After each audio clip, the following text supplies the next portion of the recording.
The transport shuttle made its final approach to Research Station Kepler 9, and Sarah Chen pressed her face against the small window to get her first real look at her new home.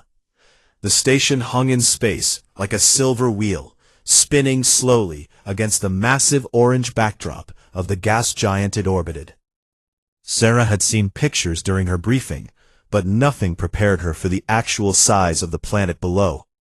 Swirls of amber and rust-colored clouds that could swallow Earth 3 times over. "Commander Chen, we'll be docking in 5 minutes, the pilot called back to her. She nodded and pulled her travel bag onto her lap, checking one more time that she had everything. 3 years she would spend here, working as the human liaison to the Xenobiology Research Wing. It was the opportunity of a lifetime, even if it meant leaving behind everyone she knew. The docking clamps engaged with a heavy thunk that Sarah felt through her boots, stood, straightened her uniform, and waited for the airlock to cycle. When the door finally opened, a figure waited on the other side, tall and covered in sleek golden fur, with large eyes that reflected the station lights like a cat's. "Commander Chen, welcome," the figure said, and Sarah recognized the voice from their video calls. "Dr. Vask, the head of Xenobiology Research." "Thank you, Dr. Vask," Sarah said, extending her hand. The Cathari researcher looked at it for a moment, before carefully clasping it with a 3-fingered hand, the paw pads soft and warm. "I hope your journey was comfortable." "Long, but comfortable enough," Sarah said with a smile. Vask gestured down the corridor. "Come, I will show you to your quarters first, then we can tour the labs." As they walked, Sarah noticed the station was quieter than she expected. Most of the corridors were dimmed, with only emergency lighting providing a soft glow. "Always this dark?" she asked. "Ah, no," Vask said, and Sarah could hear amusement in the translator's voice. "You arrived during our rest cycle. Most Cathari are sleeping now, as are many of the other species on station." "I'm sorry. I didn't realize." "Do not worry," Vask interrupted gently. "I adjusted my schedule to greet you, and I do not mind." They reached a door that slid open to reveal a small but well-appointed living space. "Your quarters," Vask said. "The sleep chamber is through that door, and you have a private hygiene facility." Sarah set down her bag and looked around. Everything was designed for multi-species use. The bed could adjust its firmness, the lighting had a wide spectrum range, and even the chairs could reshape themselves. "It's perfect," she said. "Good," Vask replied. "Rest if you need, but if you are not tired, I can show you the labs now.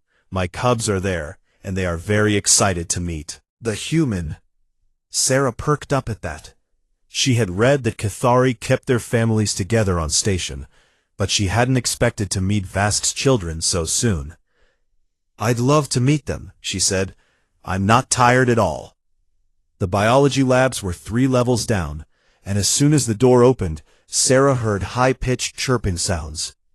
3 small shapes bounded toward them, cubs, each about the size of a large house cat, with oversized eyes and fluffy fur that stuck out in all directions. "Papa," the smallest one cried, launching itself at Vask, who caught it with practiced ease. "Mika, you should be in your nest," Vask said, but there was no real scolding in the tone. "We wanted to see the human," another cub said, this one slightly larger, with darker fur. "Is it true they can stay awake for days?" Sarah laughed. "Not quite days," she said, kneeling down so she was closer to their eye level. "Then, Cathari, I think." "I am Tan," the dark-furred cub said proudly. "And this is Riva," indicating the third cub, who was hanging back shyly. "And you have met Mika, who has no manners." "I have manners," Mika protested, squirming in Vask's arms. "You just interrupted our guest," Vask pointed out. "That is the opposite of manners." Sarah grinned at the familiar parent-child dynamic that seemed to cross species lines. "It's nice to meet all of you," she said. Vask set Mika down and the cub immediately approached Sarah, sniffing at her hand. "You smell strange," Mika announced. "Not bad strange, just different strange." "Mika," Vask and Tan said at the same time. "It's okay," Sarah assured them. "I'm sure I do smell different. Humans probably smell as weird to you as Cathari smell interesting to me." Vask showed Sarah around the labs, while the cubs followed, asking questions in rapid succession. Wanted to know everything.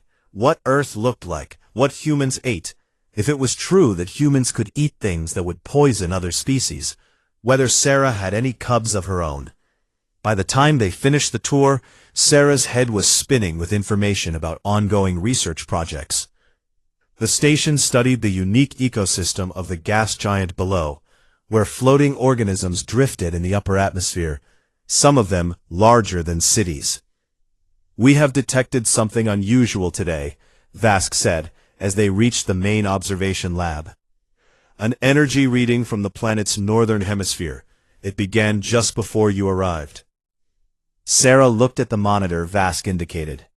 Waves of data scrolled across the screen, showing electromagnetic patterns that pulsed in regular intervals. "What kind of energy?" she asked. "We do not know yet," Vask admitted. "It is not natural gas giant activity. The pattern is too regular, too organized. Could it be technological?" "Perhaps," Vask said. "But there are no known settlements or ships in this system.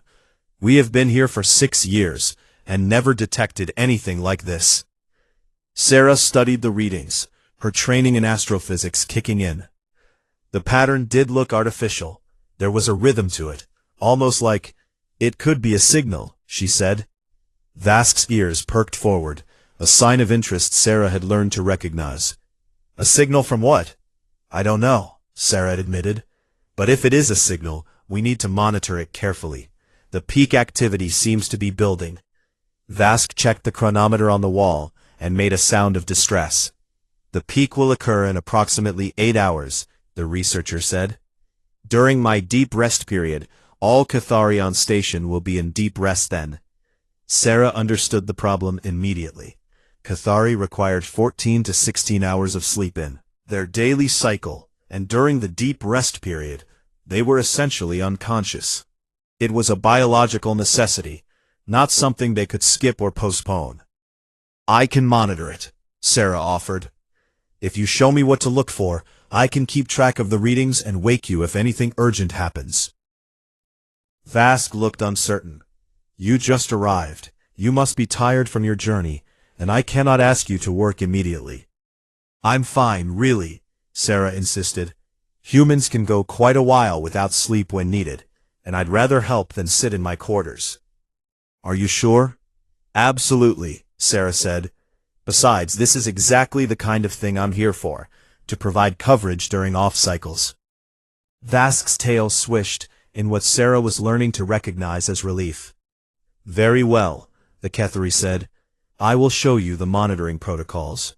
The cubs had grown quiet during this exchange, and Sarah noticed Tan yawning. Widely.pp.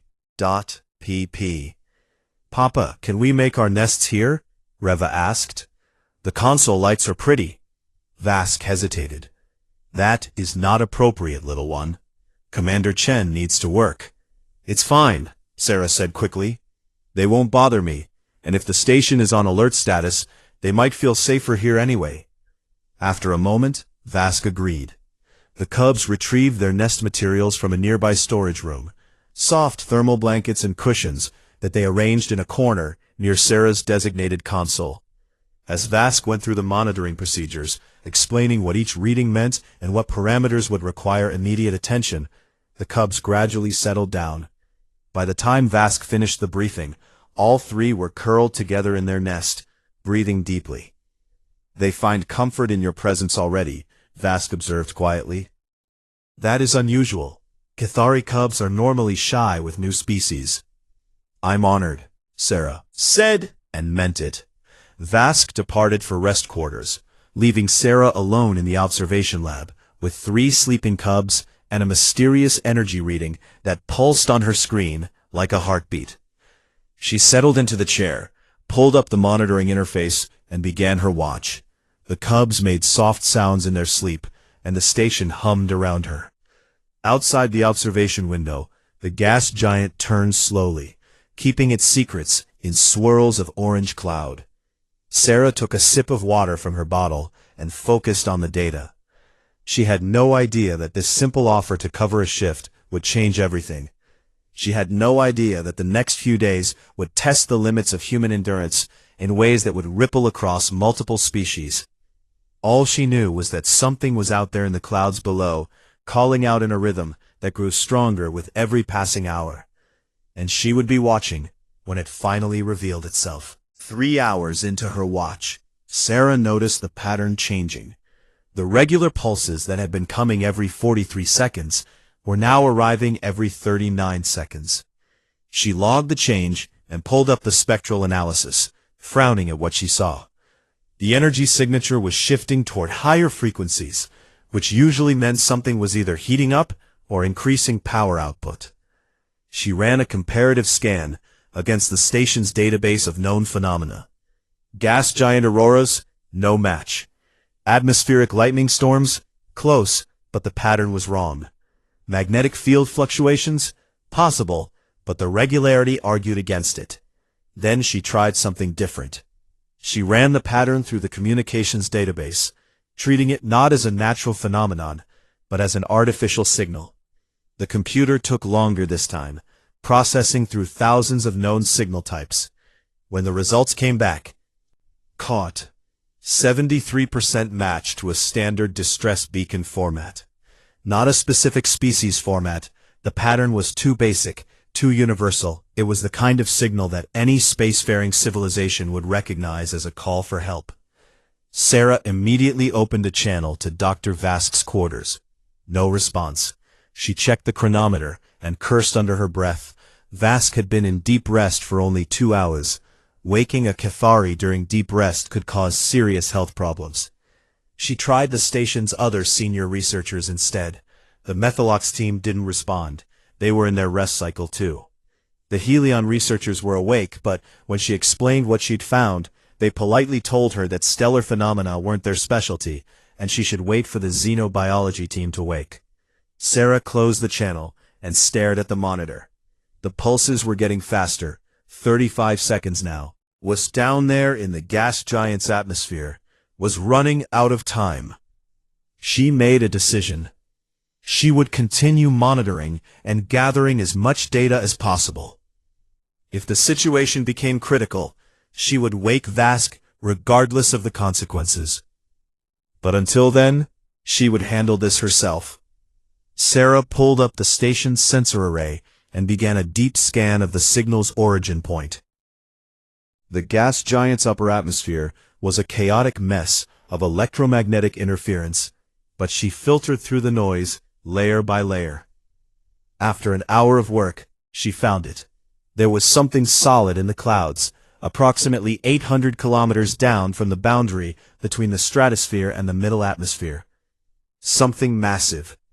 The station's sensors couldn't penetrate deep enough for a clear image, but the mass readings were enormous, at least 15 kilometers long. No known atmospheric organism on the planet grew that large. This was a ship, a damaged ship, sending out a distress call, slowly falling deeper into the gas giant's crushing gravitational well. Sarah's hands moved faster now, pulling up orbital mechanics programs and calculating trajectories. She needed to know how much time they had before the ship fell too deep to save. The numbers that came back made her stomach drop. 18 hours, maybe less. The ship was caught in a degrading orbit, spiraling down through layers of increasing atmospheric pressure. Once it passed the critical depth threshold, the pressure would crush it like an aluminum can. She opened a channel to Station Command and left an urgent message, flagging it Priority Alpha. Then she started working on a rescue scenario. The station had tractor beam arrays designed for moving research equipment and small asteroids. Could they be adapted to pull something this large out of a gravity well? Simulation after simulation, adjusting variables, testing configurations. Most scenarios ended in failure. The ship was too massive, too deep, or the tractor beams couldn't generate enough sustained power. But there was one possibility, one chance. If they used the gas giant's own magnetic field as an amplifier, and if they timed it perfectly with the planet's rotational dynamics, they might be able to create a slingshot effect. The ship would have to fire its own engines in coordination with the tractor pull, but even minimal power might be enough. Sarah drafted the plan and sent it to Station Command, then tried hailing the ship directly. Static greeted her at first, a wall of electromagnetic noise that seemed impenetrable.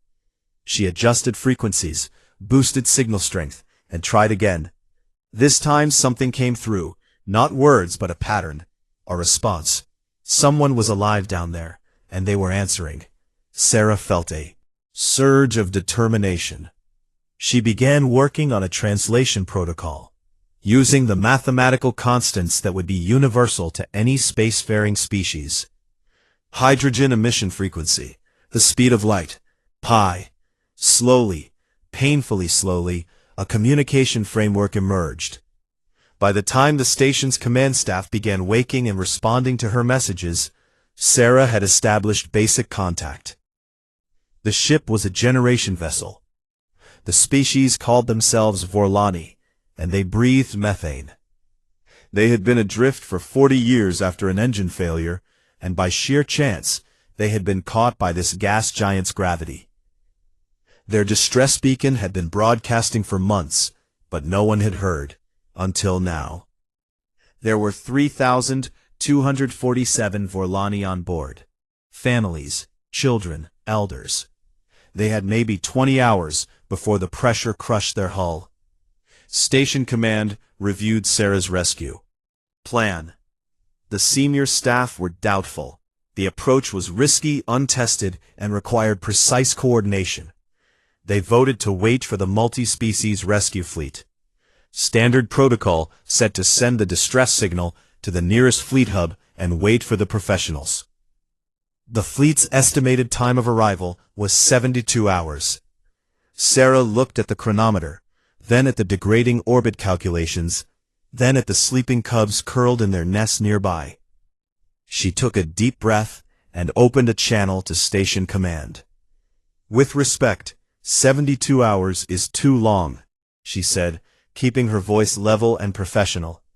The ship will be unsalvageable in less than 24 hours, and everyone aboard will die. Commander Chen, we understand your concern, the station director replied. The director was a Helion, a species that lived in high-gravity environments and understood structural stress better than most. But the risk to our crew and station is not acceptable. Station is considerable.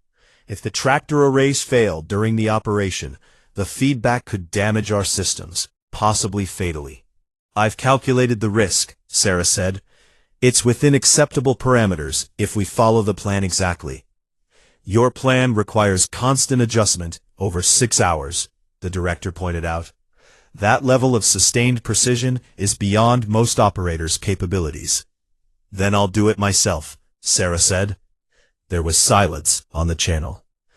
Commander, you have been awake for, the director checked their records, 14 hours already, and you will need to work through the night to prepare. That would put you at over 30 hours of continuous wakefulness before the rescue window even opens. I can handle it, Sarah said. More silence. Then Dr. Vask's voice came through, groggy from being woken early. Director, I must advocate for Commander Chen's plan, the Cathari said. The mathematics are sound, and we cannot abandon 3,000 lives when we have the capability to attempt rescue. You were in deep rest, Dr. Vask, the director said. This could have waited. No, Vask interrupted. It could not have waited, and I appreciate that Commander Chen recognized the urgency. The director made a sound that the translator rendered as thoughtful humming. Very well, they finally said. We will attempt the rescue, but Commander Chen, you will have medical supervision, and if the station physician declares you unfit, we will abort. Understood, Sarah said. She closed the channel and let out a breath she didn't know she'd been holding. Behind her, she heard a small sound. Mika had woken up and was watching her with wide eyes. "You're going to save the lost ship?" the cub asked. "I'm going to try," Sarah said. "Papa says trying is how you learn," Mika said, then yawned and curled back into the nest. Smiled, despite her exhaustion. She pulled up the rescue plan and began refining it, working through every variable she could think of. The cubs slept peacefully behind her, trusting and safe. She would not let the families on that ship die. She would not fail. The chronometer marked another hour passing, and Sarah's fingers flew across the console. The gas giant turned below, and somewhere in its orange depths, 3,000 Vorlani waited for salvation. Sarah worked through the night, and the cubs slept on. Hour 28 came and went, and Sarah's hands developed a tremor she couldn't quite control. She had been awake for so long that her body was forgetting how to regulate itself.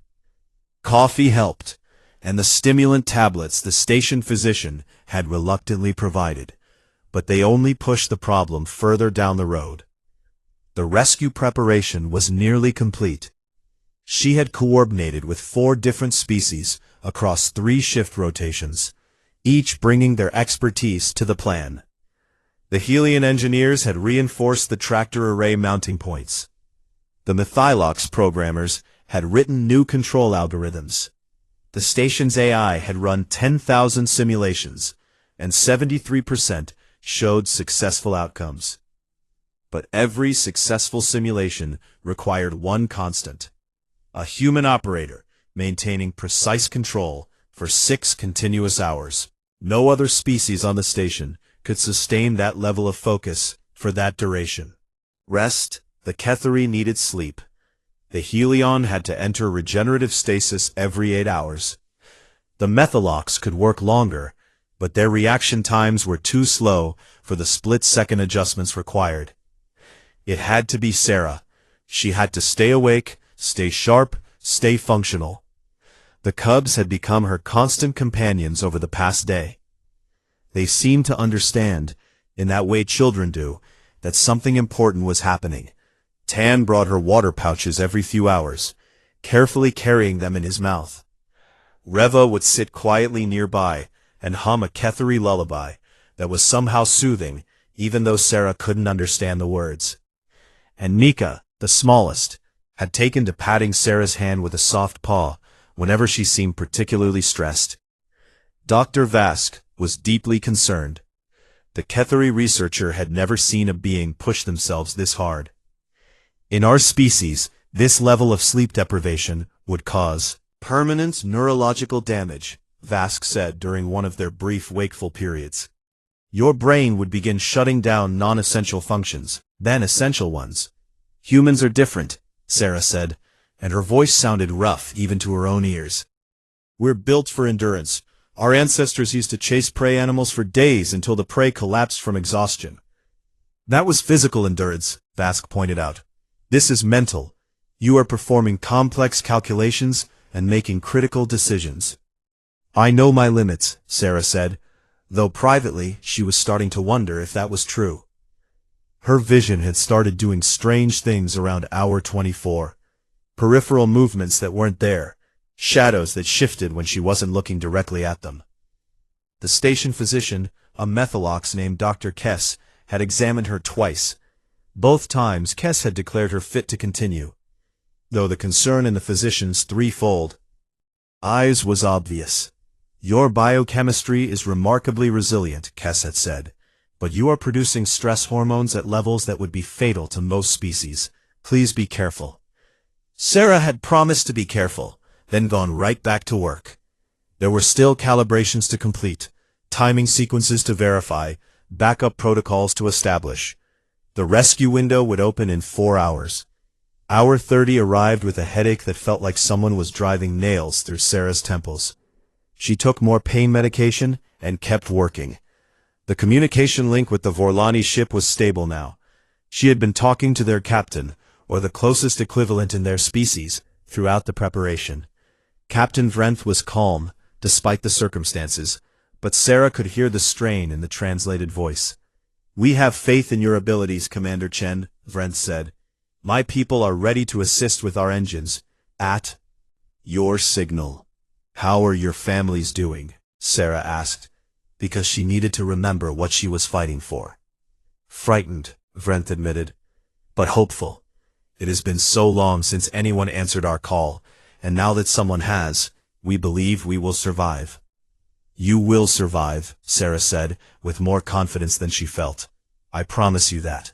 After closing the channel, she put her head down on the console for just a moment, just to rest her eyes, just for a second. "Commander Chen." Sarah jerked awake, to find Mika standing on the console next to her, small paw touching her face. "You sleeping?" the cub asked. Sarah checked the chronometer, and felt her heart skip. She had been out for 12 minutes. 12 minutes she couldn't afford to lose. "I'm okay, Mika," she said, sitting up too fast and making her vision swim. "Thank you for waking me." "Tan said to let you sleep, Mika. But Riva said you couldn't sleep, so I waked you." Sarah reached out and gently stroked the cub's soft head. "You did the right thing," she said. Dr. Vask appeared in the doorway, moving slowly in the way that indicated recent waking. "Commander, I heard you fell asleep at your station," the Cathari said, and there was no judgment in the tone, only worry. "Just for a moment," Sarah said. "I'm fine." "You are not fine," Vask said gently. "You are pushing your body beyond safe limits. Please let me try to learn the rescue procedure. Perhaps if I force myself to stay awake." "No," Sarah interrupted. "Vask, if you tried this, it would damage you permanently. Your species isn't built for it." "And you think yours is?" Vask challenged. Sarah looked at the Cathari researcher for a long moment. "I don't know," she admitted. "But I know I can do this for 4 more hours, and that's all we need." "What if you fall asleep during the rescue?" "Then Mika will wake me up," Sarah said, managing a weak smile. The cub chirped proudly. Vask's tail swished in a way Sarah had learned meant conflicted emotions. "I do not like this," the researcher said, "but I cannot offer an alternative, and I cannot let 3,000 Vorlani die because we were too cautious." "We're on the same page then," Sarah said. The final hour before the rescue window crawled by with agonizing slowness. Sarah ran through the procedure in her mind over and over, committing every step to muscle memory. She couldn't afford to think during the operation. Thinking took too long, and by the time she was done thinking, the critical moment would have passed.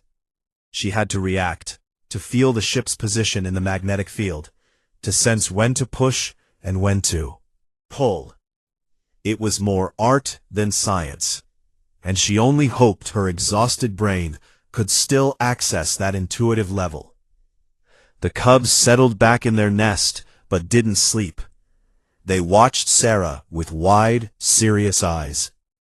Tan had explained to his siblings that what the human was doing was important, and they had to be very quiet and very good. The countdown timer reached 30 minutes. Sarah stood up from the console and immediately had to grab the edge to keep from falling. Her legs had gone numb from sitting too long. She forced herself to walk around the lab, getting blood flowing again, clearing her head as much as possible. Dr. Kess arrived to perform one final medical check. The physician scanned Sarah's vital signs and made a concerned humming sound. "Your heart rate is elevated, your stress hormones are through the ceiling, and your brain activity shows patterns I have never seen in any species," Kess said. "But, Sarah, but you are stable," Kess admitted. "Stable enough to proceed, barely." "That's all I need," Sarah said. 15 minutes. The station's command staff assembled in the observation lab. The director was there, along with senior researchers from each department. They would monitor the rescue, but couldn't help. This was all on Sarah. 10 minutes. Sarah took her seat at the primary control console. Her hands hovered over the interface, and she noticed they were shaking badly. She closed her eyes, took 3 deep breaths, and when she opened them again, the shaking had reduced to a slight tremor. She could work with that. 5 minutes. The Vorlani ship reported ready. Their engines were spooled up to minimal power, waiting for Sarah's signal. The station's tractor arrays hummed to life, drawing enormous amounts of power from the reactor core. 2 minutes. Sarah's vision tunneled down to the controls in front of her. Everything else faded away. The watching crowd, the worried cubs, her own exhaustion. There was only the ship, the planet, the magnetic field, and the precise dance they were about to perform. 1 minute. All systems nominal, she reported, and was surprised her voice came out steady. Vorlani ship, this is Kepler 9. Prepare for tractor beam engagement on my mark. Acknowledged, Commander, Captain Vrenth responded. My people are ready. Mark in 3, Sarah said. 2. Execute. Her hands moved across the controls, and the rescue began. The tractor beam locked onto the Vorlani ship, and Sarah felt the feedback through the controls, like a living thing. 15 kilometers of failing metal and composite, home to thousands of souls, suddenly connected to the station through invisible threads of force. She made the first adjustment, compensating for the planet's rotation. The numbers on her screen showed the ship beginning to rise, climbing up through the crushing atmospheric layers by centimeters at first, then meters. Tractor beam holding at 63% capacity, the Helion engineer reported, all mounting points stable. Sarah nodded without looking away from her displays. She was tracking 12 different variables simultaneously: magnetic field strength, atmospheric density, tractor beam power consumption, the ship's structural integrity, rotational velocity, and half a dozen others. Each one influenced all the others in a complex web of interdependencies. Adjust the beam angle and you change the stress on the ship's hull. Compensate for that stress and you altered the power consumption. Change the power flow and you affected the magnetic field interaction. It was like juggling while walking a tightrope, and Sarah's exhausted brain struggled to hold all the pieces together. 10 minutes into the operation, she felt the first warning signs. Her focus started slipping, attention drifting for half-second intervals. Not long, barely noticeable, but in an operation this precise, half a second could mean disaster. She forced herself to concentrate, digging deep into reserves she didn't know she had. The cubs made soft, worried sounds from their nest. Tan had crept closer to watch, and Sarah could feel the young Cathari's eyes on her. 20 minutes. The ship was rising faster now, caught in the slingshot effect as the magnetic field amplified the tractor beams. Pull. But the atmospheric density was creating drag, trying to pull it back down. Sarah adjusted the beam frequency, compensating for the resistance. Her fingers moved across the controls, and she realized with distant alarm that she was operating on pure instinct now. The conscious part of her mind was shutting down, going into emergency power save mode. But the deeper parts, the primitive human brain that had kept her ancestors alive through ice ages and droughts and predators, that part was still running. That part would not quit. 30 minutes. Commander, the ship's hull is showing stress fractures in sections 4 through 7, Captain Vrenth reported. Sarah saw it on her scans before the Vorlani captain finished speaking. The old ship was being pulled apart by forces it was never designed to handle. She made a rapid calculation and shifted the tractor beam's focus points, distributing the stress more evenly. Fractures stopped growing, but it was a temporary fix. If the rescue took much longer, the ship would break apart anyway. How much more time do you need? Dr. Vask asked quietly from behind her. Sarah checked the orbital mechanics display. 3 hours, 40 minutes, she said. Her own voice sounded strange to her ears, flat and mechanical. Can you last that long? Sarah didn't answer, because she honestly didn't know.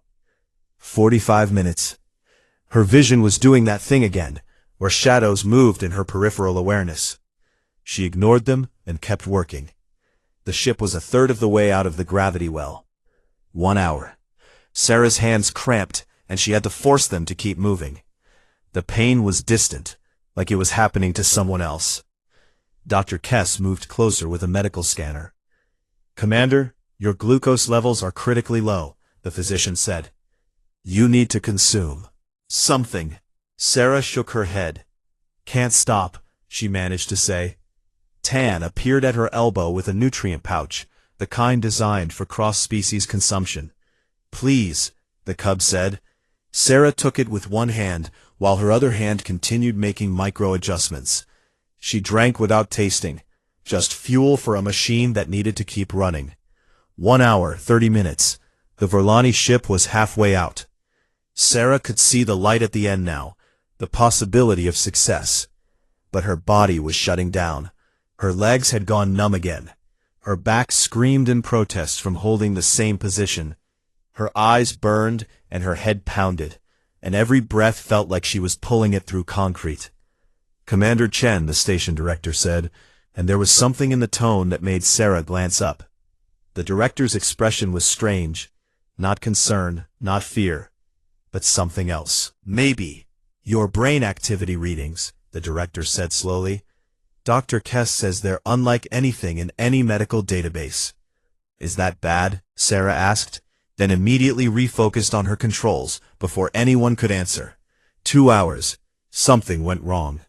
The magnetic field fluctuated, a natural variation that Sarah should have predicted, but didn't. The tractor beam lost cohesion for 2 seconds. 2 seconds where the ship began falling back down. Sarah's hands moved before she consciously registered the problem. She rerouted power from the station's secondary systems, boosted the beam to 80% capacity, well above safe limits, and caught the ship before it dropped more than 100 meters. "Tractor array temperature critical," the Helion engineer warned. "Cooling systems at maximum." "I know," Sarah said.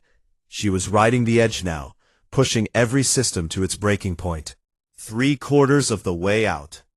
The engine said, "Commander, if you maintain this power level for more than 10 minutes, the arrays will burn out," the engineer said. Sarah looked at her calculations. She needed 12 minutes at this power level to get the ship clear. 12 minutes with systems that could only handle 10. Unless she found another way. Her exhausted mind turned the problem over, looking at it from different angles. What if she didn't maintain constant power? What if she pulsed it instead, giving the cooling systems brief moments to recover? It would make the ascent rougher on the Vorlani ship, but it might work. She implemented the new approach without asking permission. The tractor beam began pulsing, 3 seconds on, half second off, 3 seconds on. The ship jerked and shuddered with each pulse, but it kept rising. "Their hull won't survive this," someone protested. "Captain Vrenth, can you compensate with your engines?" Sarah called out. "We can try," the Vorlani captain responded.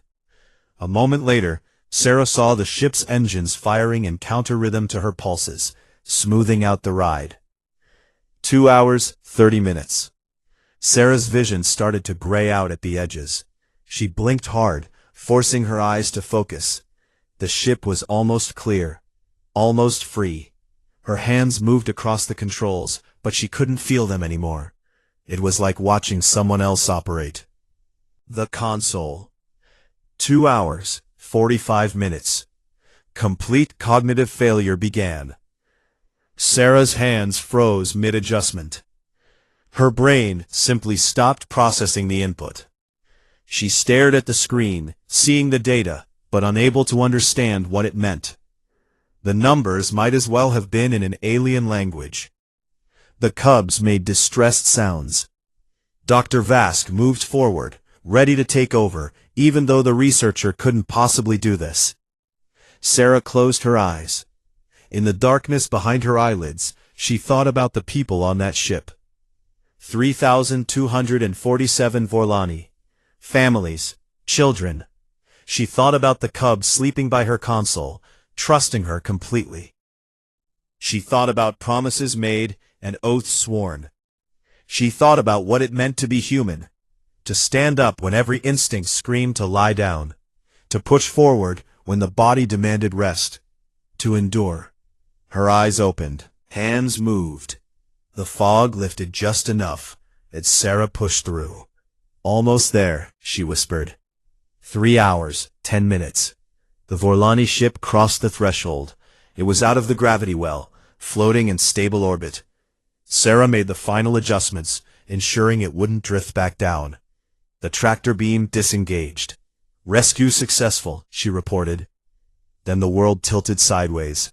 Sarah felt herself falling, felt Vast's arms catching her. She heard the cubs crying out, heard Dr. Kess shouting medical commands. "The ship," she tried to say.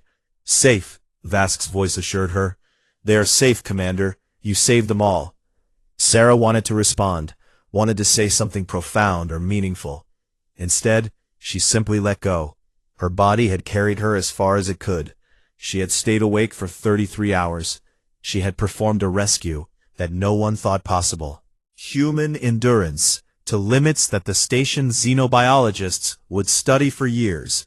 And now, finally, she could rest. The last thing she heard before consciousness left her was Mika's small voice saying, "The humans saved the cubs." Then darkness, warm and gentle, pulled her down. Sarah Chen slept. And in orbit around the station, 3,247 Vorlani lived because one human refused to quit. Sarah woke to the sound of soft breathing. For a moment, she didn't know where she was. The room was dimmed to near darkness, and something warm and furry was pressed against her side. She turned her head, too quickly, making everything spin, and saw Mika curled up next to her on the medical bed. Tan and Riva were sprawled on the floor beside the bed, sleeping in a pile of blankets. "Cubs," a voice said softly, and Sarah looked up to see Dr. Vask standing in the doorway. They refused to leave. "How long?" Sarah asked, her throat dry and scratchy. 16 hours, Vask said, moving into the room. "We thought you might sleep longer. Dr. Kess said your body was in a state of severe exhaustion." Sarah tried to sit up and discovered she was connected to several monitoring devices. "The ship is safe," Vask interrupted gently. "The Vorlani are in stable orbit. Repairs are underway, and the rescue fleet arrived 4 hours ago."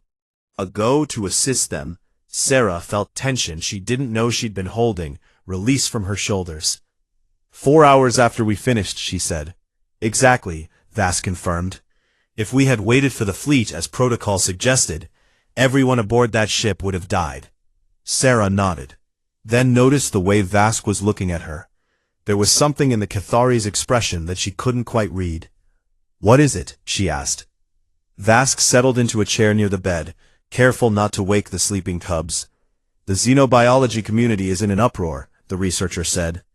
"Your performance during the rescue has forced us to reconsider everything we thought we knew about human capabilities." "I just did what needed to be done," Sarah said. "No," Vask corrected. "You did something that should have been biologically impossible. Dr. Kess has been analyzing your medical data and the pattern of brain activity you exhibited during the final hour of the rescue has never been documented in any species." Sarah shifted uncomfortably, disturbing Mika slightly. The cub made a small sound, but didn't wake. "What kind of pattern?" she asked. "Your conscious mind was shutting down," Vask explained. "But your subconscious processes increased activity to compensate. It was as if your primitive brain took over, when your modern brain could no longer function." "Evolution," Sarah said.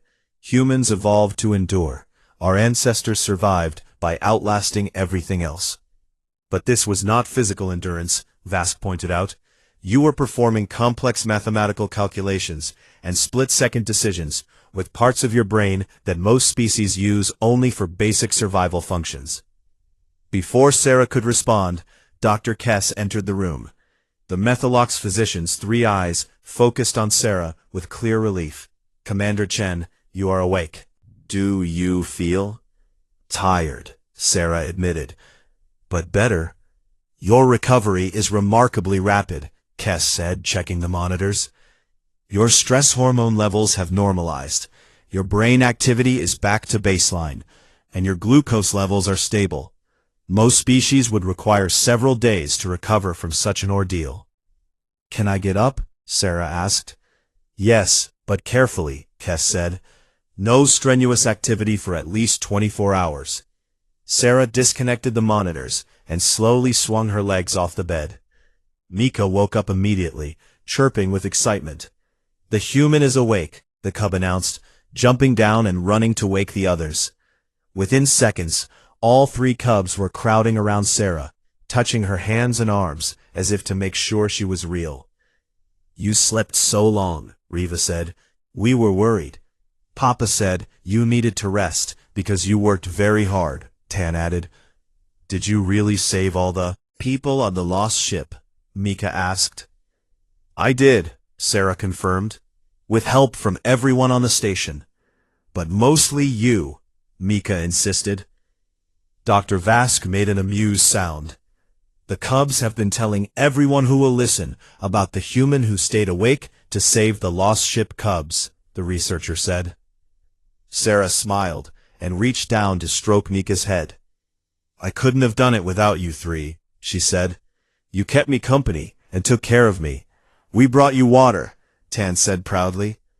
And I waked you up when you were sleeping at the wrong time, Mika added.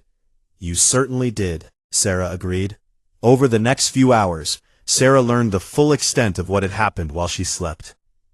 The Vorlani captain had requested to meet her personally. Station Command wanted a full debriefing. Multiple species scientific organizations had sent requests to study the medical data from the rescue. Somehow, word had spread beyond the station. The human who stayed awake for 33 hours to save a ship full of strangers had become a story that was being told across a dozen different species communication networks. I don't want to be famous, Sarah protested when Vask showed her some of the messages. Too late, Vask said with what might have been a smile. You have demonstrated something that many species find deeply moving. You willingly harmed yourself to save people you had never met and would never see again. That's just basic decency, Sarah said. To humans, perhaps, Vask replied, but to many species, self-preservation is a stronger instinct than altruism. What you did was extraordinary. Sarah didn't know how to respond to that, so she changed the subject. When can I meet Captain Vrenth? Whenever you are ready, Vask said. The captain has been waiting quite patiently. Later that day, in one of the station's multi-environment conference rooms, Captain Vrenth appeared via holographic projection, since the Vorlani breathed methane and couldn't survive in the station's oxygen-nitrogen atmosphere. The captain was tall and thin, with a body structure that reminded Sarah of a praying mantis, and skin that shimmered with an opalescent sheen. Commander Chen, Vrenth said, and the translator rendered the voice as warm and grateful. I do not have words sufficient to express my people's gratitude. I'm just glad everyone is safe, Sarah said. We thought we would die in the clouds, Vrenth continued. We had accepted it, and then you answered, and you refused to give up, even when your own body was failing. How was your ship? Sarah asked, because she didn't know how to handle the gratitude. Damaged, but repairable, Vrenth said. The rescue fleet is helping us. Within a month, we will be able to resume our journey home, Sarah repeated. Home, she echoed. You've been gone for 40 years. Yes, Vrenth said. Most of those aboard were born on the ship. They have never seen our homeworld, but now they will, because you gave us that chance. After the meeting, Sarah made her way back to her quarters. She was surprised to find the cubs waiting outside her door. Their nest materials were piled neatly nearby. What's this? She asked. Dr. Vask appeared from around the corner. I tried to explain that they should stay in the family quarters, the researcher said, but they insisted. Insisted on what? Sarah asked. Tan stepped forward, looking very serious. We want to sleep near you, the young Cathari said. In Cathari tradition, cubs sleep nearest to the strongest protector in the family group. Sarah looked at Vask, who made a complex gesture with one hand. "They have chosen you," the researcher said. "It is a high honor. In our culture, they trust you completely." Sarah felt something warm bloom in her chest. "I'm honored," she said. "But won't they need to be with you?" "I am nearby," Vask said, "and cubs begin learning independence at this age. If they feel safe with you, I will not force them to stay with me." Sarah looked down at the 3 small Cathari, their wide eyes watching her hopefully. "Okay," she said. "You can make your nest here." The cubs chirped with joy and immediately began arranging their blankets in the corridor outside her door. Sarah watched them for a moment, then looked at Vask. "Thank you," she said. "For what?" "For trusting me," Sarah said. "For letting me try the rescue. For believing I could do it." Vask's tail swished gently. "You showed us something important," the researcher said. "You showed us that there are beings in the universe who will sacrifice themselves for strangers. Push beyond what should be possible. Who will stay awake through the long night to keep watch over those who sleep." "Humans call it the watch," Sarah said quietly. "Someone has to stay awake, so someone has to take the watch." "We call it something else now," Vask said. "We call it the human watch, and we will remember it." That night Sarah lay in her own bed in her own quarters, listening to the soft sounds of the cubs breathing outside her door. Somewhere on the station, the Vorlani were preparing for their journey home. Somewhere in the galaxy, word was spreading about what had happened here. But for now, in this moment, Sarah was simply tired and content. She had done what she came here to do. She had helped. She had saved lives. She had proven that humans could work alongside other species and make a difference. The cubs made sleepy sounds outside her door, and Sarah smiled in the darkness. The cubs had slept by her console, and together they had witnessed something extraordinary. Tomorrow there would be debriefings and reports, and probably more attention than Sarah wanted. But tonight, she would rest. She had earned it. And in the morning when she woke, 3 small Cathari would be there, waiting to greet her, trusting in the human who kept the watch. Sarah closed her eyes and let sleep take her, peaceful and dreamless. The galaxy kept turning, and somewhere in the stars, other humans were taking their own watches, pushing their own limits, proving again and again that humanity's greatest strength was not their technology or their weapons. It was their stubborn, relentless refusal to give up when others depended on them. Sarah slept, and the cubs kept their vigil outside her door. And the story of the human watch began to spread across the stars.